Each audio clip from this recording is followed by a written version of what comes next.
예, 안녕하십니까. 수학원 부원장 신정식이라고 합니다. 일부에서 저희 그 입시 소장님이신 그 이인영 선생님께서 일단은 그 6월 목표, 그 뒤로 이제 이 6월 목표를 어떻게 이용을 해서 이제 우리가 어떤 플랜을 잡아서 남은 기간 동안에 어떻게 이제 그 입시 계획을 잡을 것에 대해서 이제 설명을 드렸고요. 저는 이번 시간에 이제 모의평가를 분석을 해서 모의평가라는 녀석 자체가 사실 이제 6월, 9월 두 번에 있고요. 이게 수능 문제를 내기 위한 그 전초적이다라고 생각을 하시고 중요하게 생각을 하셔야 될 겁니다. 그래서 이번 시간에는 모의평가를 좀 영역별로 분석을 해가면서 9월이라든지 수능에서 어떻게 우리가 연습을 하고 대처를 해야 되는지 그거에 대해서 좀 알아보도록 하겠습니다. 첫 번째로 일단 모의평가에 대한 총평을 좀 해보도록 하겠습니다. 일단 네, 국어는 조금 쉽게 출제가 됐고요. 그 다음에 수학은 조금은 어렵게, 근데 여기서 조금 이제 좀 갈리는 부분이 좀 있어서 그건 나중에 수학 부분에 대해서 다시 한번 말씀을 좀 드리겠고요. 영어는 좀 비슷하게 출제가 됐습니다. 지금 이거는 어떤 거냐면 작년도 2020학년도 수능하고 비교를 했을 때 국어는 22학년보다는 조금 더 쉽게 출제가 됐고 수학은 조금 어렵고 영어는 작년하고 거의 유사한 형태로 출제가 됐다고 보시면 될 것 같아요. 자, 그러면 각 난이도를 한번 좀 비교를 좀 해보도록 하겠습니다. 국어는 일단 작년 수능보다는 조금 쉽다라고 우리가 이제 판단을 내리고요. 그래서 이제 아시다시피 원점수가 성적표에는 안 나오죠. 그래서 저희가 예상하건대 1등급 컷 정도가 한 91점 정도로 예상을 하고요. 수학 가형 같은 경우는 약간 어려웠습니다. 약간 어려워서 1등급 점수는 88점 정도로 예상을 하고 나형은 상대적으로 좀 쉬웠어요. 가형보다는. 그래서 한 96점 정도 좀 약간 고득점이 좀 많았을 것 같고 영어는 작년 수능하고 비슷해요. 그래서 이제 한 7% 내외에서 1등급이 이제 형성이 되지 않을까. 지금 그래서 한 7% 내외 정도로 저희가 좀 이제 생각을 좀 해보고 있습니다. 자, 그러면 이제 교재 EBS하고 과연 어떻게 연계가 됐는지 좀 한번 살펴보도록 하겠습니다. 일단은 전체적으로 국어, 영어, 수학 전부 다 70% 기조를 그대로 유지를 했어요. 국어 같은 경우는 대략 71.1%인데 특히 문학은 직접 연계가 출제가 됐고 그 다음에 수학 가형과 나형은 대략 한 70% 정도 교재에 연계가 됐다고 보고요. 영어 같은 경우가 조금 출제가 좀 많이 됐어요. 교재가 조금 많이 됐는데 특히 어떤 거냐면 독해 문항 중에서 일본 문항은 직접 연계가 그대로 됐고 나머지는 간접 연계가 됐는데 여기 영어 부분에서는 조금 할 얘기가 있어요. 왜냐하면 저희가 이제 그 영어가 수능 특강 영어가 있고 영어 독해 연습이 있는데 이번에는 사실은 영어 독해 연습 쪽에서 조금 연계가 많이 되다 보니까 학생들이 영어 독해 연습은 좀 많이 잘 안 다루거든요. 그러다 보니까 그 부분에 대해서 학생들이 영어는 체감 난이도는 상당히 높았을 거다. 이렇게 저희는 좀 예상을 하고 있습니다. 자, 그러면 이제 영역별로 한번 분석을 좀 들어가 보도록 하겠습니다. 일단 국어 영역부터 저희가 좀 정리를 좀 한번 해보도록 하겠습니다. 일단은 전체적으로 평이한 수준이었다. 그러니까 2020학년보다도 조금 더 쉽고 비슷한 정도였다. 그 다음에 두 번째가 이번에 이제 2015년 개정으로 교육 개정 바뀌면서 이제 처음 이제 시작이 됐는데 2015년 교육 과정에 대한 특징들을 많이 반영을 했어요. 좀 많이 반영을 하면서 이걸 이제 조금 이제 추세로 조금 나가고 있고 평이한 수준이었는데 조금 아쉬운 것 중에 하나는 뭐냐면 1등급 예상 컷은 91점인데 만점자 수는 감소를 하지 않을까 이렇게 예상을 좀 하고 있습니다. 이유는 그 코로나 영향 때문에 학생들이 좀 길게 준비를 하다 보니까 이제 집중도라든지 이런 것들이 좀 많이 흐트러질 수도 있고 그리고 또 하나가 이제 학교에서 직접적으로 이제 이 연습이 되지 않다 보니까 만점자 수는 조금 감소하지 않을까 그렇게 좀 예상을 좀 해보고 있습니다. 그러면 영역별로 한번 좀 분석을 좀 들어가 보도록 하겠습니다. 일단 합법과 작문부터 말씀을 좀 드리면은 8번하고 10번 문제 같은 경우는 특히 이제 글쓰기 과정을 다루는 교육 과정 이번에 2015년 교육 과정에 그 내용을 조금 더 좀 세밀하게 좀 반영을 했고요. 특히 문법 같은 경우는 언어 매체 교과서 바탕으로 해서 문법에 대한 기본 능력을 평가하는 문제로 출제가 좀 됐습니다. 그래서 어느 정도는 조금은 이제 2015년 교육 개정 바뀌는 거에 이제 조금 이제 거기에 좀 맞춰서 출제를 하지 않을까 좀 그 예상을 좀 해보고 있습니다. 독서 영역을 한번 살펴보는데 독서 영역은 2020학년과 마찬가지 총 3개의 지문으로 출제가 됐고요. 그래서 여기 2015년 과정 중에서 통합적 읽기, 주제 통합적 읽기라는 부분이 이제 반영이 됐고 또 하나가 그러니까 지문을 읽고 그거에 대한 자료를 활용해서 추론하는 능력을 좀 많이 2015년 개정에서 요구를 하거든요. 그거에 조금 많이 맞추지 않았을까라는 생각이 듭니다. 특히 아까 말씀드린 이 통합적 읽기라는 거는 제재 내 안에 지문 복합 지문 형성이 돼요. 그래서 그거를 해석하고 이거를 판단하는 능력을 얼마만큼 보이느냐. 그러니까 사실은 읽는데 조금 시간이 많이 소요되는 문장이 될 것 같고요. 그 다음 또 하나가 지문 정보에 관련된 자료를 해서 그 지문을 가지고 분석을 해서 해석하고 추론하는 것까지 이렇게 세 단계를 거치는 걸로 우리가 이제 독서 영역은 출제됐다라고 보면 됩니다. 2020학년도하고 그러면 한번 내용을 좀 비교해 보면 거의 유사하죠. 단지 하나가 2020학년도에서는 과학 지문이 나왔지만 이번 6월 모평 때는 과학 지문이 안 나왔고요.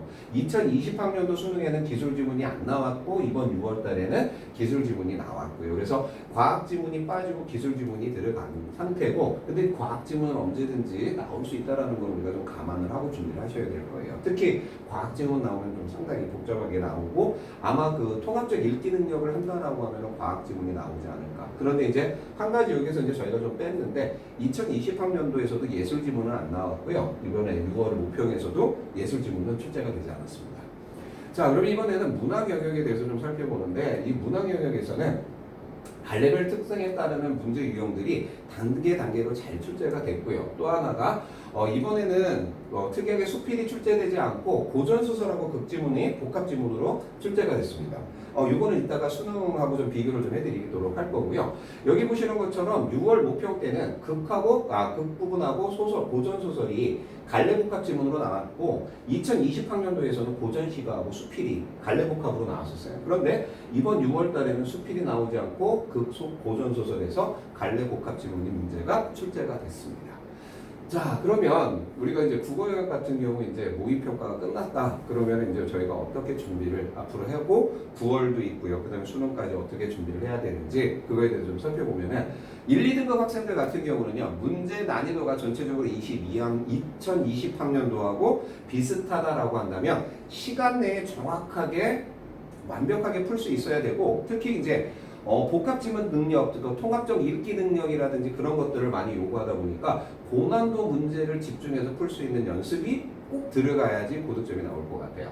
그 다음에 3등급, 4등급의 학생들 같은 경우는 새롭게 뭔가를 찾는 것보다도요, 자주 틀리는 유형들을 여러분들이 모의고사를 시험 보고 나시면 뭐 화작문이라든지 독서라든지 문학에서 나와 있는 것 중에서 여러분들이 자주 틀리는 유형들이 있을 겁니다. 그 유형들을 집중 연습을 하시면 분명히 10점 이상은 충분히 더 오를 거라고 생각을 하고요. 그 부분을 연습을 좀 많이 해주셔야 되고 5등급 이하 학생들은 실전 문제 풀이 말고요. 실전 문제를 푼다라고 하면 어정하게 뜰 수가 있어요. 오히려 문학 개념이라든지 문법 내용들 지금 빠르게 읽고 내가 지금 정리해서 점수대를 확보할 수 있는 것들, 이것들을 빠르게 읽으면서 준비를 해주시는 게 훨씬 더 도움이 될 겁니다. 그리고 이제 9월 모평이 지난 다음에 다시 한번 이제 어떤 유형인지를 정리를 해가면서 준비를 해주시면 9월이라든지 수능에 가서 좋은 성적대를 만들지 않을까. 그래서 이거에 맞춰서 준비를 해주시면 좀 좋을 것 같습니다. 네, 그러면 이번엔 이제 영어에 대해서 좀 말씀을 좀 드리도록 할게요. 영어가 이번에 조금 학생들이 혼란스러웠을 게 있어요. 첫 번째가 2020학년도하고 유사해요. 나중에 이따 비교를 좀 해드리겠지만 형태라든지 출제 문항수라든지 이런 부분들이 전부 다 유사하게 출제가 됐는데 바로 문항 배열의 변화가 생겼어요. 근데 문항 배열의 변화가 생겼는데 문제는 바로 뭐냐면 이 문항 배열이 듣기 부분인데 오히려 예전에 보다도 학생들한테는 부담이 좀 줄어드는 형태로 문항 배열이 좀 변화가 됐어요. 자, 그 다음에 또 하나가 아까 말씀드린 것처럼 수능 특강 영어보다는 수능 특강 영어 독해 연습에서 연계율이 더 높았다. 그러다 보니까 학생들이 영어 독해보다는 영어 쪽에 많이 집중을 하고, 더군다나 코로나 영향 때문에 학교를 이제 늦게 개학이 되면서 실질적으로 영어 독해 연습까지를 많이 소화하지는 못했을 것 같아요. 그런데 이 부분이 그러다 보니까 학생들이 느끼는 체감, 그 연계율은 훨씬 더 떨어질 거라고 보지만 사실은 상당히 높았다라는 거. 아까 말씀드린 것처럼 7지문 같은 경우는 거의 직접 연계가 됐으니까요. 자, 문항 배열에 대해서 좀 말씀을 좀 드릴게요. 아까 말씀드린 것처럼 듣기 말하기가 기존년에는요 1번, 2번 문제하고 13번부터 15번이 이렇게 좀 떨어지는 형태인데 이 간접 말하기 부분이 떨어져 있었어요. 그러니까 1, 2번을 듣고 중간에 배웠다가 또 다시 이제 뒤에 집중하는 형태로 갔는데 6월 모평 때는 이 문제를 11번부터 15번까지 연이어서 배치를 해버렸어요. 쫙. 그러니까 사실 학생들이 듣기를 하면서 사실은 긴장했다, 그러니까 텐션이 늘어졌다, 긴장했다 이 반복이 됐는데 오히려 문항 자체를 연계하다 보니까 학생들이 듣기에서 조금 편안하게 좀 이제 1번부터 17번까지가 소화가 되지 않았을까 그렇게 예상을 좀 해보고 있습니다. 뭐 이건 듣기 말하기는 이번에 이제 나왔던 내용하고요. 2020학년도하고 조금 이제 유형을 좀 분력을 이제 해봐 드린 거고요. 읽기와 쓰기에 대해서 좀 말씀드리는데 읽기와 쓰기는 2020학년도하고 유사하게 출제가 됐습니다. 그래서 단지 하나 차이가 바로 뭐냐면 25번 유형이 원래는 도표가 나오는데 이번에는 도표가 아닌 표로 출제가 됐다라는 게 조금 특이한 형태였고 그 다음에 진짜로 문제가 이제 고난이도 문제가 저희가 이제 예상하건데 두 문제가 있었습니다. 34번 빈칸 추론 문제가 있었고요. 38번 주어진 문장 넣기가 있었는데 38번 주어진 문장 넣기 같은 경우가 그 조건을 추론할 때 제시된 게 별로 없었어요. 그러다 보니까 학생들이 이거를 연계하는데 조금 시간이 걸리지 않았을까 이렇게 생각을 해서 34번하고 38번 문제가 영어 지문에서 영어 문제 중에서는 조금은 난이도 있게 출제가 됐고 이걸 학생들이 찾기가 조금은 어렵지 않았을까 지금 그렇게 예상을 좀 해보고 있습니다. 자, 그 다음에 이제 어휘어법 문제는요, 각각 한 문제씩 똑같이 난이도 평이하게 출제가 됐고, 어렵지는 않았고요. EBS에서 직접적으로 연계가 됐습니다. 어법 문항 같은 경우, 지금 2020학년도하고 거의 유사한 형태로 출제가 됐다라고 봐주시면 될 것 같습니다. 그래서, 똑같은 형태로 각각 한 문제씩 출제가 됐다. 그 다음에 장문 같은 경우도 사실은 별 차이 없이 그대로 2020학년도하고 문제 유형 보시면은 별 차이 없이 그대로. 그러니까 어떻게 보면은 영어는 쉽게 말씀드리면은 2020학년도 수능하고 오히려 문항 배치를 조금 더 편하게 해주고 그 다음에 이제 앞으로 저희가 이제 9월이나 수능까지는 이제 9월 목표를 한 번 더 봐야 되겠지만 25번 문제 같은 경우가 항상 이제 도표 나오고 도표 해석하는 문제가 표로 나와주면서 조금 더 학생들이 조금 더 편했고 34번 빈칸 추론 그러니까 저희가 보통 얘기하는 30번대의 추론 문제 중에서 34번 빈칸 추론 문제라든지 38번 문제 같은 경우 특히 근데 34번 유형은요 여러분들이 좀 기억하셔야 될 게 거기에 연결고리가 되게 쉬운 게 있었어요. 근데 그걸 학생들이 놓쳐서 조금은 어렵게 뒤에서 해석을 이제 준비를 하다 보면 조금 힘들었을 거라고 예상을 합니다. 그렇기 때문에 실질적으로 영어 영역은요, 여러분들이 2020학년도 전년도 수능하고 거의 유사한 패턴의 문제, 그 다음에 그 형태를 그대로 따르고 있다. 그렇기 때문에 그거에 맞춰서 준비를 좀 해주시고요.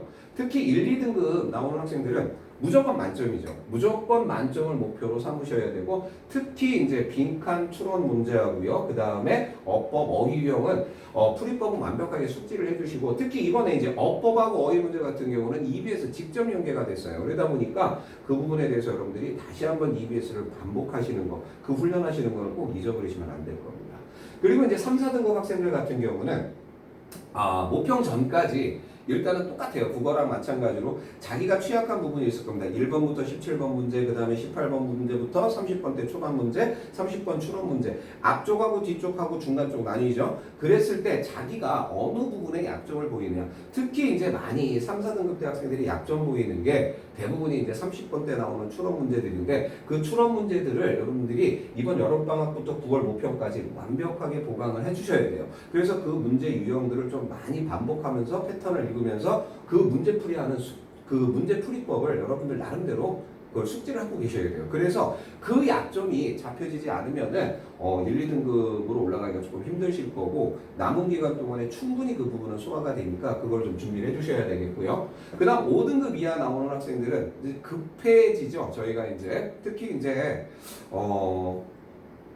저희가 이제 수시에서 이제 면접 전형을 본다거나 이런 걸 썼을 경우에 이제 최저를 맞출 때 학생들이 이제 영어를 많이 선호를 하는 경향이 있는데 특히 이제 5등급 이하 점수대가 나왔다. 이거는 이제 사실 이번 시험에 5등급 이하가 나온 거는 코로나 때문에 이제 계약도 늦어지고 길어지다 보니까 이제 학생들 준비하는 것도 좀 늦어졌고 그러다 보니까 이제 준비하는 내용이라든지 EBS를 보는 수능 특강을 연습하는 게 좀 시간이 좀 모자랐을 텐데 급하게 생각하지 마시고 오히려 지금은 기초 문제, 기초 구문하고 기초 문법을 확실하게 더 착실하게 하시고 그런 다음에 내가 독해 능력을 얼마만큼 더 늘릴 수 있는지, 그러니까 빠르게 읽으면서 정리가 들어갈 수 있는 그 연습들을 다시 한번 시작을 해 주셔야지 9월달 갔을 때 한 등급씩 올라가면서 나중에는 이제 그 패턴이 눈에 익으면 자연스럽게 이제 점수대가 올라가는 형태가 될 겁니다. 그래서 영어 같은 경우는 여러분들이 특히 이제 2020학년도나 그거랑 되게 유사하다 그거에 맞춰서 여러분들이 좀 많이 기출문제나 가지고 연습을 좀 해보시는 게 훨씬 더 도움이 될 겁니다. 이제 마지막으로 수학에 대해서 보는데요. 자, 수학은 일단 나형은 평이했습니다. 나형은 평이한, 사실은 평이한 정도가 아니고 많이 평이했고요. 근데 이제 가형은 조금 물음표를 좀 붙여볼게요. 가형은 좀 물음표를 붙이는 이유는 조금 이따 말씀을 드리겠지만 나형이 평이했다라는 거는 두 가지입니다. 보통 저희가 17번부터 20번 때까지 나오는 문제를 저희가 중킬러 문제라고 하는데 이번에는 6월 모평 때는 중킬러 문제가 상당히 평이했어요. 상당히 평이했고 뒤에 가서 이제 다시 한번 나형 분석을 할 때 얘기를 하겠지만 계정 교과서가 바뀐 다음에 사실은 이제 지수함수, 로그함수, 삼각함수 파트 부분들이 조금은 중킬러 문제에서 난이도가 높게 나올 거다 이렇게 예상을 했어요. 그런데 오히려 그 파트가 조금 더 평이하게 나왔고 그리고 특이하게 처음이죠. 빈칸 추론 문제가 안 나왔어요. 물론 가형에서는 빈칸 추론 문제가 나왔는데 나형에서는 빈칸 추론 문제가 이번에는 출제되지 않았다. 그러다 보니까 사실은 이제 학생들이 나형 문제를 보면서 되게 편하게 문제를 풀지 않았을까.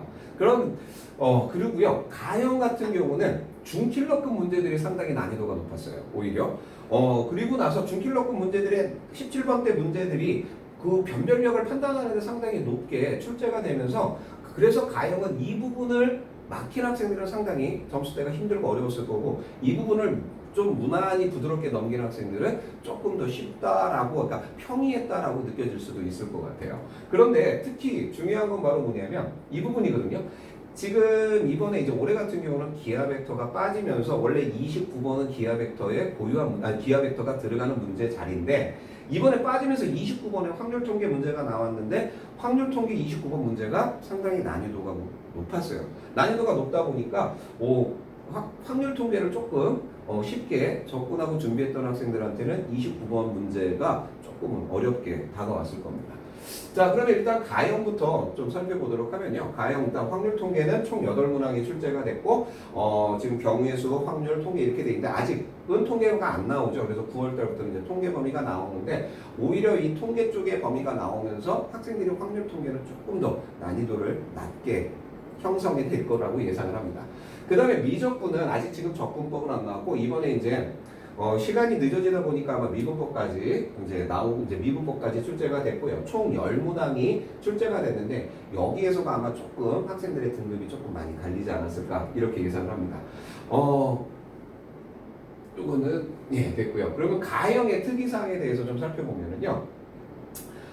사실은 조금 저희가 지수 로그함수 부분하고 지금 수원 파트에서요. 그 부분에 대해서 문제들이 사실은 기출 문제들이 예전 문제들을 조금 많이 갖고 왔어요. 그래서 예전에 기출됐던 문제들을 가지고 살짝 변형을 좀 주시면서 오래전에 나왔던 기출문제 유형들이 조금 출제가 됐고 19번하고 28번 문제가 사실은 뭐가 됐냐면 저희가 지금까지 이제 추론 문제가 19번 추론 문제라는 거 아시죠? 19번 추론 문제가 지금까지는 면역적 추론을 했어요. 그런데 이번에 처음으로 특이하게 귀납적 추론을 이용하게 만들어 놨어요.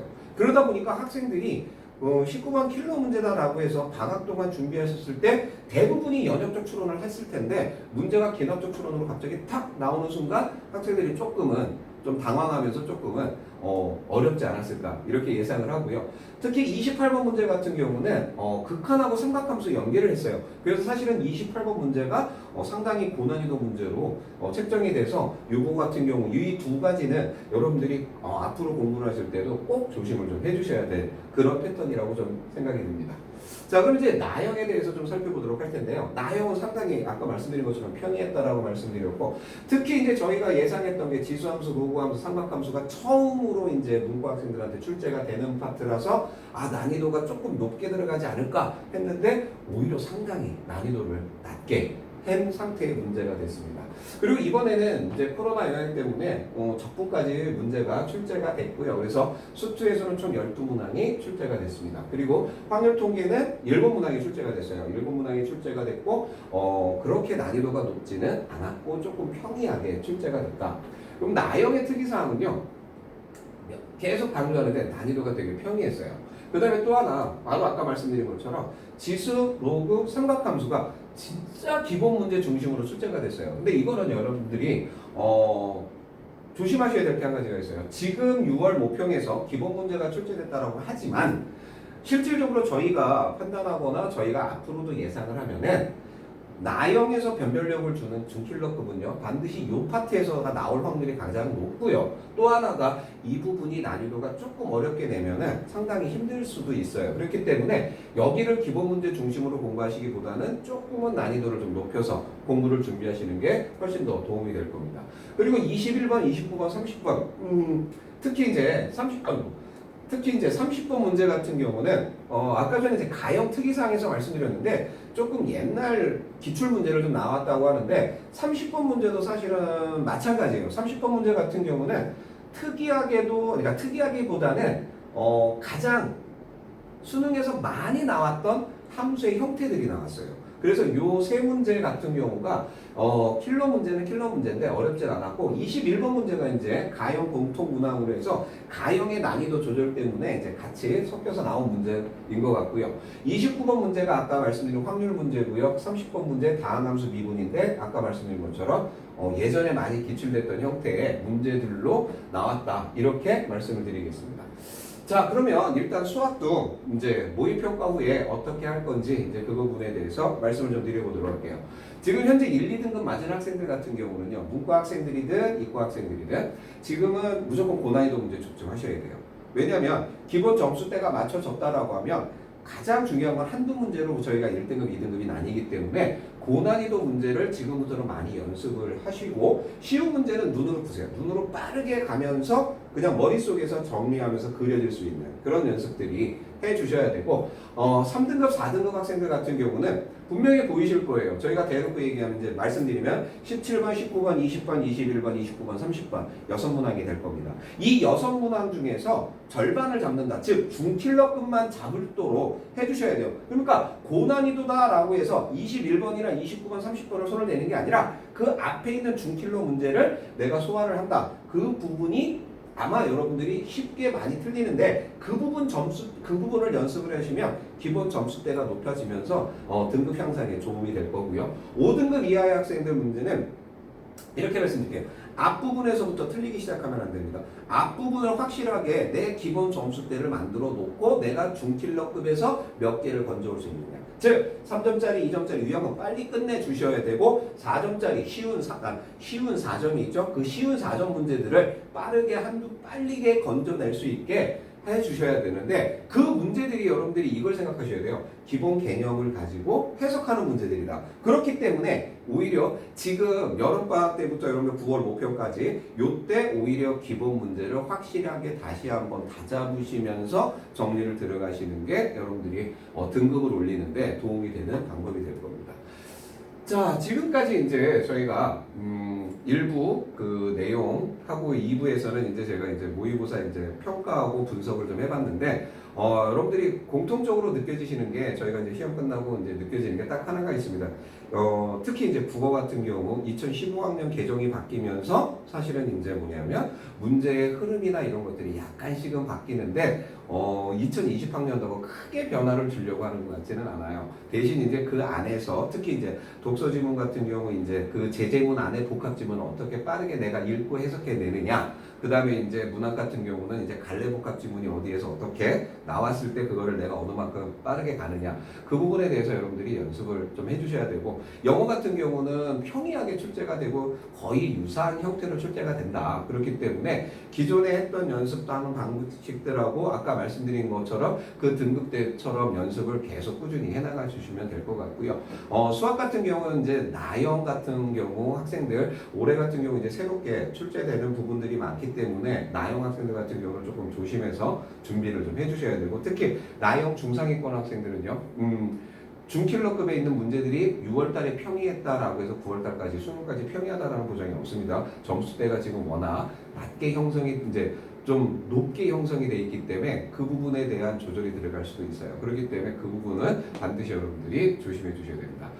기말고사가 이제 한 5주, 6주 뒤에 있고요. 그 다음에 이제 8월달 여름방학이 예년에 비해서 좀 짧죠. 많이 짧고, 기말고사가 끝나고 나서 아마 한 달 정도 시간이, 이제 9월 모평까지가 또 시간이 있는데, 요때 여러분들이 6월에 시험지를 가지고, 나름대로 영역별 약점이라든지 이런 것들을 좀 파악을 하고 준비를 하셔서, 반드시 이제 어느 파트, 어느 부분에서 내가 어떤 약점이 있는지 그거를 좀 잘 선택을 하고 정리를 해주셔서 9월 목표 때는 고득점에 나올 수 있게 준비를 많이 하시길 바랍니다. 자, 그러면 여기서 마치도록 하겠습니다. 감사합니다.